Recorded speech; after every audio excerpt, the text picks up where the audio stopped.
Hey, what's up? It's me, Lex, back at you with another class overview. Today I'm going to be covering the Barbarian.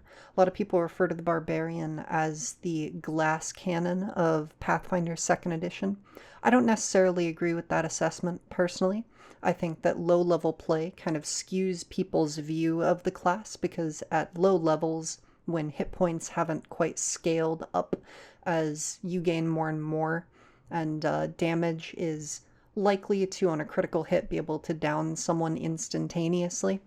Barbarians kind of suffer a lot in that environment because their rage gives them a penalty to their armor class. But I think that as soon as you get into the level 5, level 6, even above range, their 12 hit points per level brings them out way ahead in terms of things like that and makes it very hard to knock them down. I have 3 builds for you today. I have known the Superstitious Instinct Barbarian, Whirlwind, the Elemental Instinct Barbarian, and True Hero, the Giant Instinct Barbarian. We're going to be leading off with Known. Known here had a rough run-in with some magic users in his youth who were abusing their ability to, manipulate magical forces, cast spells, evoke effects that no one else can fairly conjure into the world to do some pretty nasty stuff. And Known decided to double down on learning magic and utilizing that knowledge to stop them in the future. Known has the Superstitious Instinct. I will note, notably, Superstitious Instinct has some extraordinarily restrictive Anathema. It's not something you're going to be able to toss into any party comp or even most party compositions, at least not without some discussion, perhaps with your game master, on being able to bend the rules a little bit, change the Anathema, something like that. I'll read it out here. Willingly accepting the effects of magic spells, including from scrolls, wands, anything that can produce magic spells, even from your allies, is anathema to your instinct. You can still drink potions and invest and use magic items as long as they don't cast spells. It's specifically, you cannot accept the effects of magic spells. And then if an ally insists on using magic on you, you have no reason to believe they'll stop, then continuing to travel with them is anathema. And the issue with that is that barbarians lose their ability to gain their instinct benefits while raging if they violate their anathema. So as soon as you toss in, say, a bard into your party, because they're just outputting these huge emanations of effects, you're not going to be able to use your abilities. Some of the workarounds that I've seen for Superstitious are that you can just choose to be excluded from your allies' AoEs. One of the funnier ones I've seen is you can choose to designate people in your party as non-allies, which means that you won't be able to flank with them, they won't be able to target you with things that require willing targets. Abilities like a bard's courageous anthem will not affect you, etc.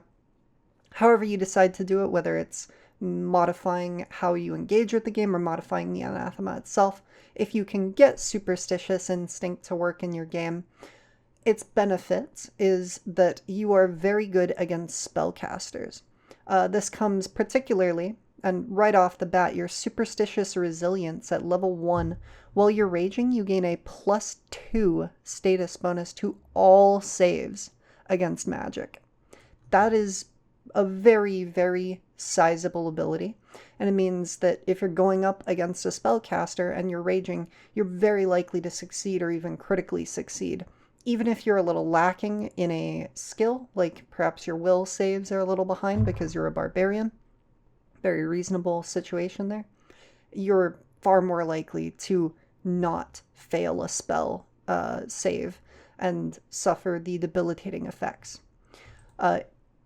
Additionally, you get to increase your damage when you rage from 2 to 4 against creatures that can cast spells.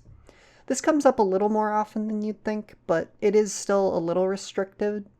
One thing of note with Superstition is because of kind of how it's built and because of the built-in nicheness of what it's trying to accomplish, you're not going to be pulling off the huge damage numbers that other instincts are going to do regularly. In fact, I would even recommend not always raging if you're a Superstitious Instinct Barbarian. But additionally, once every 10 minutes when you rage, you can regain hit points equal to the temporary hit points you gain from that rage action. And that's your level plus your constitution modifier. So essentially what you get is a massive bonus to your saves against magic, extra damage against creatures that can cast spells, and some very slow, basically regeneration, because you can just repeatedly rage as long as you're ready to go into a combat again, because it does have a cooldown. As you see here, after you stop raging, you can't rage again for a minute. So you want to be sure you're not using it constantly, but you can use it to regain hit points, which keeps Superstitious rolling a little bit. And then at level 2 here, actually I need to finish up level 1, we're also going to be picking up Recognize Spell. We invested pretty heavily in intelligence so that we could pick up all 4 magic skills: Arcana, Nature, Occultism, and Religion. This means that we'll be able to recall knowledge on almost every creature and all magic, which is very helpful. And we're going to be picking up the Recognize Spell general feat. This does not even have the Concentrate trait, which means that you can still use this while you're raging, which is very helpful. Whenever a creature casts a spell that you don't have prepared or in your repertoire, or a trap or similar object casts a spell, you can immediately recognize it if you are trained in the skill and it's a common spell of 2nd rank or lower. And that rank increases to 4 if you're an expert, 6 if you're a master, or 10 if you're legendary. But you also get to make a secret Arcana, Nature, Occultism, or Religion check corresponding with the tradition to attempt to recognize it anyway. If you critically succeed, you even get a circumstance bonus to your saving throw or AC against the spell, which stacks with your raging benefits from Superstitious because it's a circumstance bonus. This means that very regularly, because this isn't something that I see ran properly, and it's understandable why not, but as far as the rules are concerned, you're not supposed to know what spells are being cast, even after their effects have manifested on the battle map. You're just supposed to see their manifestations. I know that a lot of game masters, for simplicity's sake and for ease of play especially, will just go, oh, they're going to cast Command on you, they're going to cast Fireball, they're going to cast Wall of Force, etc. But as far as the rules are assuming, what you're supposed to say is they're going to chant in words of power and say, flee. And at that point, the party could maybe infer that's command. Or they're going to point and like a gesture towards the party, chanting, and a massive fireball blossoms forth from a point within space as it like shrinks down and then detonates. And the party can pick up that that's fireball. But it is notable for things like, say, a Wall of Force, which is invisible. What's supposed to happen is you see the caster chanting, perhaps, and then nothing happens. And then the party gets surprised by the Wall of Force. Whereas, for example, here with Known, you could recognize Spell and have a chance to know it's a Wall of Force and tell your party. And you would know, even especially helpful, the effects of the spell before anyone is subject to it, which could help people with things like their deciding whether or not to use a hero point. It's very scary when the game master goes, all right, he's going to cast a spell. I need you to make me a will save. And you're like, all right, well, I rolled an 11. That's a failure. Is this going to be a bad spell? Should I? And then it's, maybe Black Tendrils or something like that. Recognize Spell can guarantee you that you know what it is and you can react accordingly. It's a very, very amazing skill feat I don't see talked about enough. Additionally, we're going to be picking up Sudden Charge with our Natural Ambition. This lets you spend 2 actions to stride twice and then make a strike if you're within melee reach of an enemy.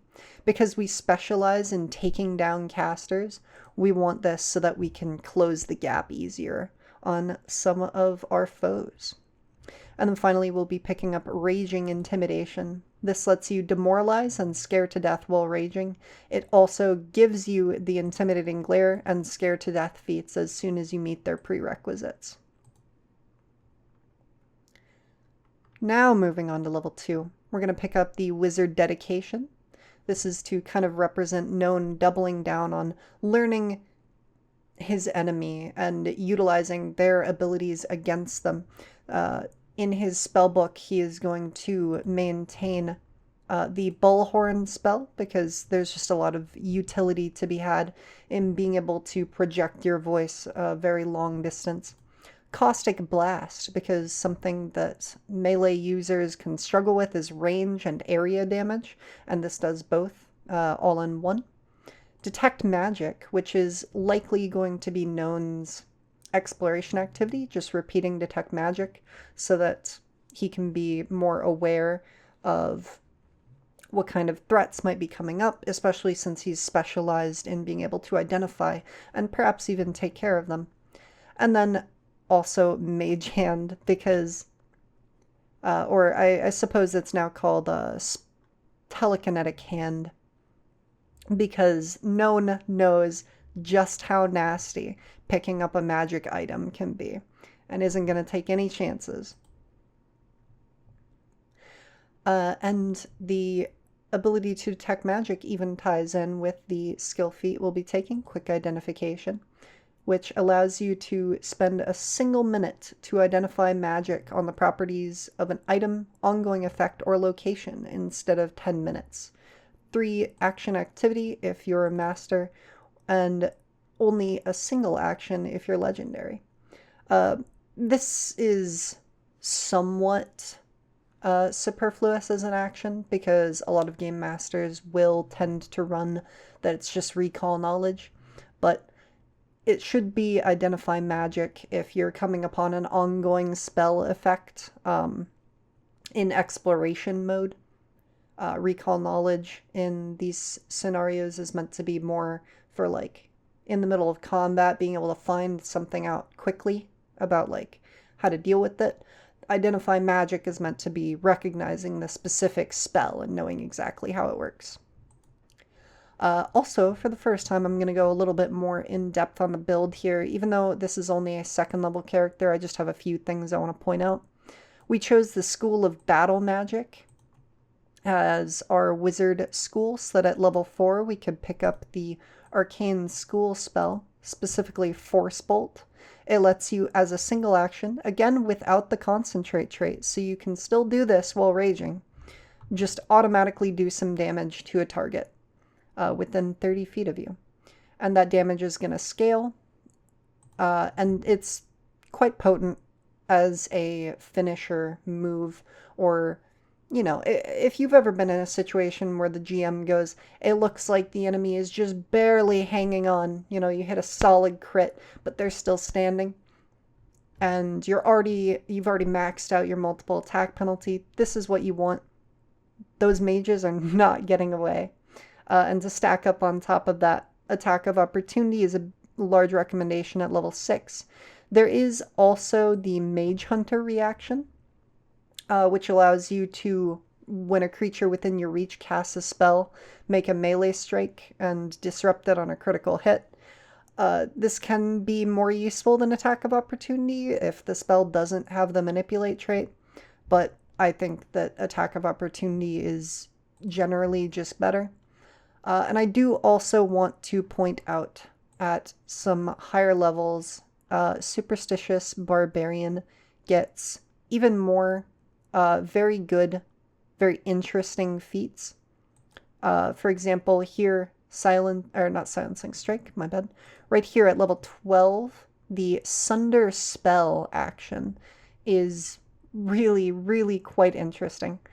Really powerful, in fact. It's a 2-action attack that allows you to make a strike with a melee weapon or unarmed attack against a creature, object, or spell manifestation, like the wall created by a wall of fire, or the guardian from Spiritual Guardian. So if there's any kind of visual manifestation of a spell, you can just attack it. If your strike hits, you can attempt to counteract a single spell or magical effect on the target. And so I'm assuming for things like spell manifestations or objects, you're almost certainly going to hit. In fact, it might be guaranteed, at which point you're moving on to the attempt to counteract a single spell or magical effect. Your counteract level for this attempt is equal to half your level rounded up. So that would be the equivalent of a maximum rank dispel magic from a caster. And you use the result of your attack roll for the counteract check. And this is also important because your attack rolls are better scaling than a caster's spell DC would be. Whether or not you succeed at the strike, the target becomes temporarily immune to your Sunder spell for 24 hours. If you're targeting something that doesn't have an AC listed, its AC is usually 10 against this strike for targets that are very easy to hit, like a wall, or a different AC determined by the GM. Ah, there we go. So there's the AC clarification. But if you have ever been in a game and seen just how potent Dispel Magic is, and counteract checks in general, if you haven't utilized them, they can be a little confusing to understand at first, but the basic idea is when you attempt a counteract check, you make your roll against the DC of the effect, and then if you are just under it, you need to succeed on the check. If you're just above it, you can counteract it even if you fail the check. And so high-level casters can make very effective and potent use of things like Dispel Magic by casting it just a single level above the effect that they're trying to remove. And then even on a failed check, they'll remove that thing. So, for example, maybe someone casts a 5th rank spell, a Wall of Stone, trying to wall off your party. The wizard can cast a 6th rank Dispel Magic, and the whole thing goes down almost guaranteed instantaneously. It'll very likely only fail if they natural one, the counteract check. You get to do that unlimited times. Aside from the temporary immunity on specific targets, so you can't repeatedly do this on like spell effects on a creature if they have haste and unfettered movement. You're going to have to pick one. But a wall of fire isn't going to be temporarily immune if you counteract it. And unless it's upcast to the maximum rank, it's very, very likely that you are going to be higher level than it and will be able to take even a failure and successfully counteract it. I think that Superstitious Barbarian has a lot of awesome stuff like this. It's a shame that it's kind of put down by its Anathema so roughly. But anyways, that's known. We have some very basic things here with the weapon being a reach weapon so that you can more effectively keep enemies within your reach, especially casters. And this is part of why we have attack of opportunity here. If they want to get away from you, they're going to have to step, and then they can't cast any spells unless it's a single action. Or if they stride away, you get to hit them. Having a reach weapon is very important for being a mage hunter. Breastplate to max out our armor class between strength and dexterity. Standard adventurer's toolkit, healer's toolkit, and 13 gold left over so that you can grab 3 scrolls. Because I will note that even under the most strict interpretation of these rules, your anathema only prevents you from accepting the effects of magic spells. So that would be something like having haste cast on you, having guidance cast on you, benefiting from the aura of bless. But you could still cast some spells on the arcane list using your wizard dedication from scrolls, so you bring a lot of utility to the table, even if it's mostly gold fueled utility. Even low level scrolls can accomplish a lot. Anyways, That's a whole lot about superstitious instincts. Let's move on to Whirlwind, our 5th level barbarian, the elemental instinct. Whirlwind is kind of this imposing woman. She's surrounded by kind of this light breeze almost all the time. It kind of kicks her hair up, and sometimes out of the corner of your eye, it looks like little bolts of electricity are crackling between the strands of her hair. She is an elemental instinct air electricity barbarian. Your anathema as an elemental instinct barbarian is that you can't disrespect elemental creatures, and you cannot purposefully despoil the elemental plane associated with your anathema. The benefits are that while you're raging, you're cloaked in a vortex of elemental matter. You become concealed against ranged attacks. So when Whirlwind here rages, she's kind of overtaken with this thick whirlwind that kind of drags the dust up around her and makes it kind of hard to see her. You can't use the concealment to hide or sneak.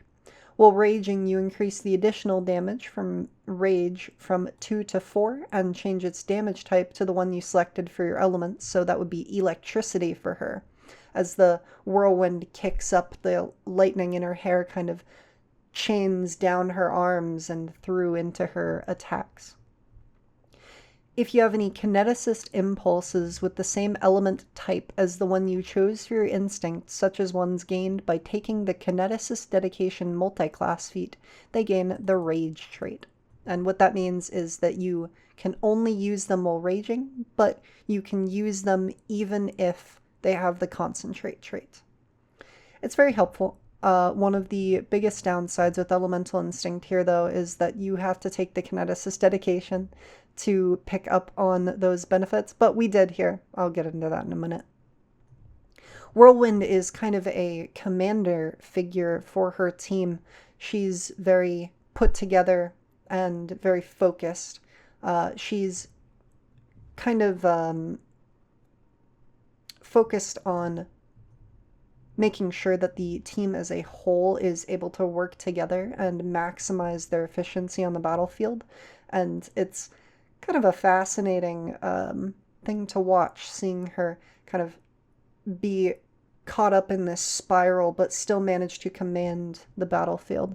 She picks up incredible initiative at level 1 to get a bonus to initiative rolls so that she can go first, have more opportunity to respond and help her teammate. She's going to take unconventional weaponry for the Atlas. This is a ranged trip thrown 20-foot tethered weapon, so it's attached to her arm. Even if she, whenever she throws it, she can use an action to pull it back into her hand, and she can trip up to a 20-foot range using the range trip, though she does take a -2 circumstance penalty to the check. This allows her to use the weapon's item bonus to attack rolls as a bonus to the check. And because of the trip trait and the tethered trait, you're very likely to be able to get the ruling from your DM that this here, if you critically fail a check to trip using the weapon, you can drop the weapon to take the effects of a failure instead of a critical failure. The argument to be made here is that you can't drop a weapon that you've just thrown, except for the tethered trait, where you are still holding on to it. You are holding the weapon's tether, and so you can release that to prevent yourself from suffering the effects of a critical failure on trip. You'll notice that I have 2 here. That's 1 for each arm because these are one-armed weapons. We'll get into that in just a moment. We're going to pick up Raging Thrower as well at first level. This allows you to apply the additional damage from Rage to your thrown weapon attacks. And it also applies Brutal Critical and Devastator, which you get later. At level 2, we're going to be picking up the Kineticist dedication. This simply allows us to channel elements, which surrounds us with a kinetic aura of our elements, so in this case, air. It doesn't damage anything or affect the environment around you in any mechanical sense, but it kind of has a roleplay perspective. That's the kicked up hair and the small strings of electricity between each other. And that is what allows you to utilize your kinetic impulses, such as the Elemental Blast. It's a 1 or 2 action ability that lets you, at range, do some damage using your Constitution modifier to attack. So here, as an air kineticist, you have a 60-foot range, and you do a d6 of electricity or slashing. And if you spend 2 actions on it, you get to add your Constitution modifier to damage. And additionally, if you use it in melee, regardless of which mode, you get to add your Strength modifier to damage, although our weapons will be better for that use. So we can, in a pinch, sling some bolts of electricity as long as we have a hand free. We're going to be picking up Titan Wrestler as well, so that we can trip creatures up to 2 sizes larger than us, or 3 once we become legendary in athletics. This is to kind of complement the ranged trip and thrown weapon build we have going here. We're going to pick up the Toughness general feat because we are kind of struggling in our Constitution here, because we have to up our dexterity and our strength because of the fact that we're using a thrown weapon, which uses dexterity to hit, but then adds strength to damage. We want to maximize both of those. At level 4, we're going to pick up Through the Gate, which lets us pick up our first Kineticist Impulse, 4 wins, by spending 2 actions. We can target up to 4 willing creatures within 30 feet of us, and then each of them can immediately stride up to half their speed, or fly up to half their fly speed if they have the ability to fly. At 10th level, this is automatically going to be heightened to allow them to move up to full speed instead of half. This is very helpful, and this is kind of where the flavor of her as a commander on the battlefield comes in. What you're going to be getting the most benefit out of as an elemental barbarian, the impulses that you want to focus on are the things that gain automatic benefits. Things like perhaps the armor impulses, or the impulses that benefit your teammates, your Timber Sentinel, Ocean's Balm, or in this case 4 Winds, allowing us to reposition basically our entire party using 2 of our actions. And we're also going to pick up the Slippery Prey skill feat, allowing us to escape using athletics or acrobatics easier than our unarmed attacks. And then finally at level 5, we're taking Natural Ambition to pick up Raging Intimidation again for Intimidating Glare, Scared to Death, and the ability to use Demoralize and Scared to Death while raging. Now what I wanted to get into with these 2 thrown weapons is that we have a Thrower's Bandolier. This is a worn item that you can equip. It holds up to 2 bulk of one-handed thrown weapons and has runes engraved on it. Whenever you pull a weapon from the Thrower's Bandolier, the runes on the bandolier are replicated onto the weapon until you draw another weapon from the bandolier. And then you can spend 2 actions concentrating and interacting to reattach all of the weapons to the bandolier. As long as you're not wielding them. So even if you lose things from the tethered trait, you try to trip something, critically fail, decide to just release it, you can pull it back to you with your bandolier. And it means that both of these are going to have the runes, while we're not having to spend an immense amount of gold on them. So now we can do something like try to trip an enemy as it approaches, pull out another weapon, set up our rage, and then they on their first turn perhaps stand, move in. They've lost an action needing to stand. Maybe they've gotten hit because they were prone, etc. We have our weapon ready to trip them in melee combat. We have the ability to move our party around with 4 winds so that we can either escape or converge on an opponent. And the concealment from ranged attacks means that it's going to be a little harder to hit us. I quite like the flavor of Whirlwind here, and I think this would be a very fun build. We also pick up leather armor to maximize the fact that we have very high dexterity, and a healer's toolkit and adventurer's kit. And we have plenty of gold left over, 126 of it, for other uses, or if you would just like to save up for a +1 armor potency rune. Moving on to our final Barbarian here. We have True Hero. This is our level 7 Barbarian. They are a Giant Instinct Barbarian. Giant Instinct focuses on doing a lot of damage and being very big and imposing on the battlefield. Your anathema is that you cannot fail to face a personal challenge of strength. Your instinct ability is that you can use a weapon built for a large creature if you are small or medium, both normally and when raging. If you're not small or medium, you use a weapon built for a creature one size larger than you. You gain access to it, and it has the normal price in bulk for a weapon of its size. When wielding such a weapon in combat, increase your additional damage in rage from 2 to 6. But you have the clumsy 1 condition because of the weapon's unwieldy size. You cannot remove that clumsy condition or ignore its penalties by any means while wielding the weapon. The clumsy condition here is going to reduce basically all of your dexterity things by 1, which means reflex saves and your AC. And so notably, we're going to be trying to improve our dexterity here to make up for that on the reflex front.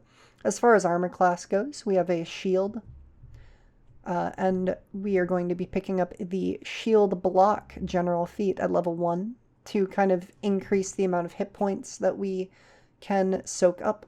The main goal of this build here is we're going to get big, move on to the front line, and draw all of the attention to us by being very large, very imposing, and very dangerous. We're also going to pick up unconventional weaponry for the Roca sword.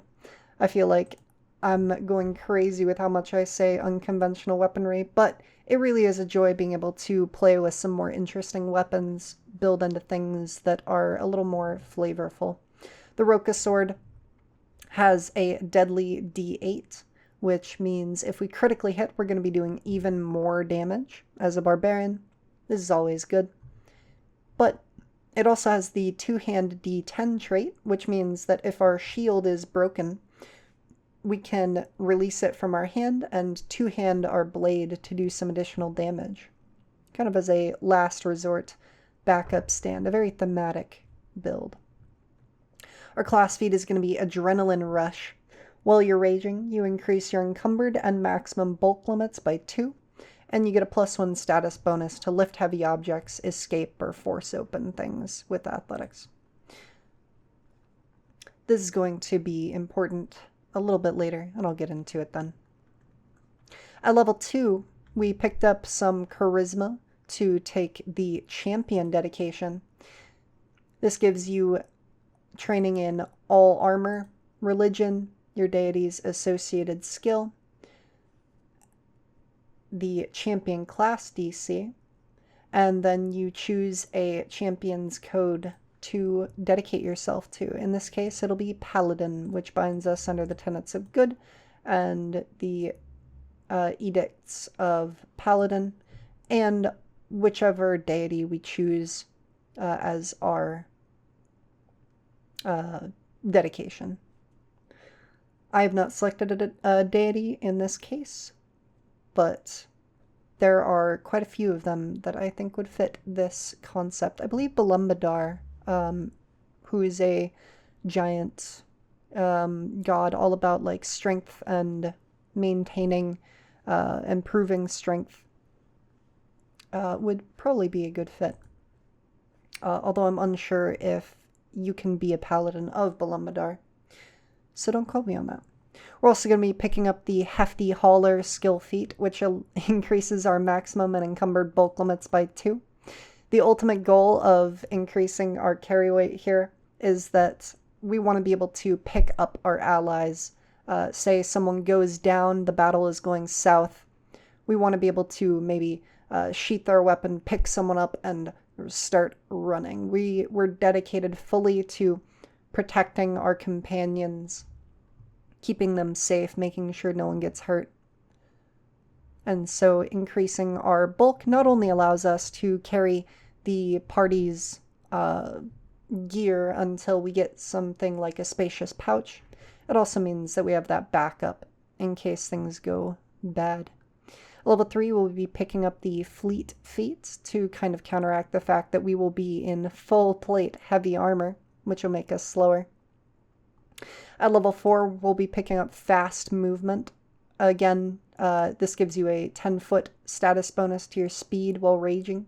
Again, this is to counteract the fact that we are going to be slow in our full plate armor. We're also going to be picking up Courtly Graces. Unless you are intentionally presenting yourself differently, anyone who speaks with you will assume you are a noble or closely associated with nobility. You can use society to make an impression on a noble, as well as with impersonate to pretend to be a type of noble or a specific individual noble. If you use the normal skills in these situations, which would be diplomacy, which is actually a quite good skill for us, you receive a +1 circumstance bonus to the check instead. This is a lot for flavor, but I do think that people assuming that you are a noble, and perhaps true hero even is, and has moved on from nobility, kind of stepped down and gone off into new lands to better themselves, can open a lot of doors, do some things. Similarly, at level 5, we're going to be picking up Haughty Obstinacy. The go-to flavor of this feat is that you have a very powerful ego, but I prefer to think of it as you're very strong and dedicated to your team. If you roll a success on a saving throw against a mental effect that attempts to directly control your actions, so this would be something like Dominate, you critically succeed instead. And if a creature rolls a failure on a check to coerce you using Intimidation, it gets a critical failure instead.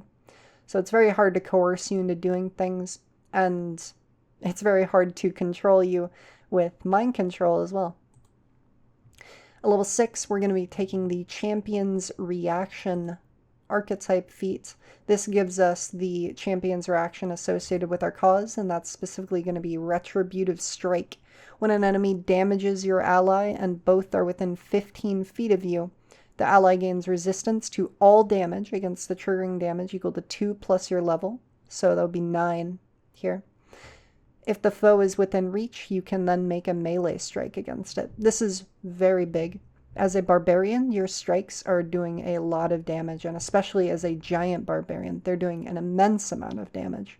And so being able to not only protect your teammates from taking damage, but dish out more when enemies do, means that they are going to go for you first. They don't want you triggering this, so they're going to attack you.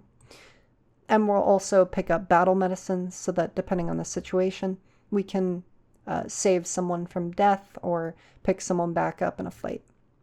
And finally at level 7, we're going to be picking up Glad Hand.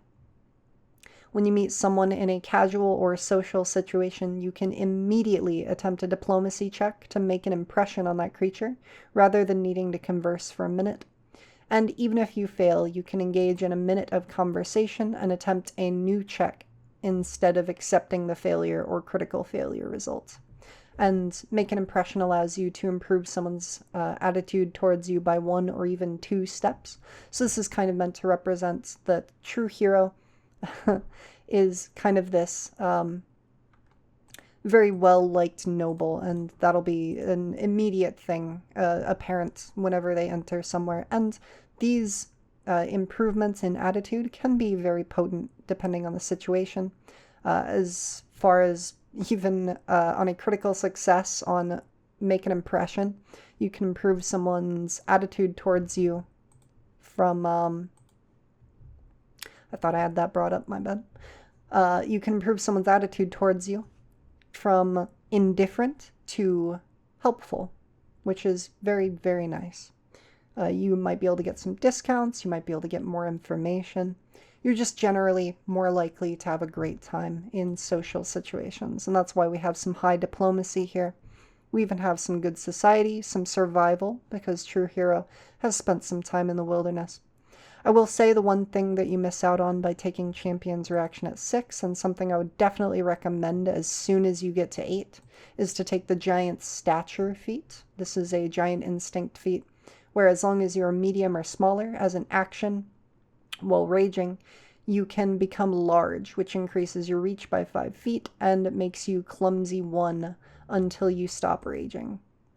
And so specifically, this allows you to become large, which means that your retributive strike is going to cover more area. You'll be more likely to be able to hit enemies, you'll be more likely to be able to prevent them from dealing damage to your allies, and overall it's going to do a lot for you, being large, having more of your allies in reach. We have a steel shield with a lesser reinforcing rune, because being able to shield block takes up our reaction. Being able to raise our shield improves our AC and makes up for our clumsiness from wielding a large weapon.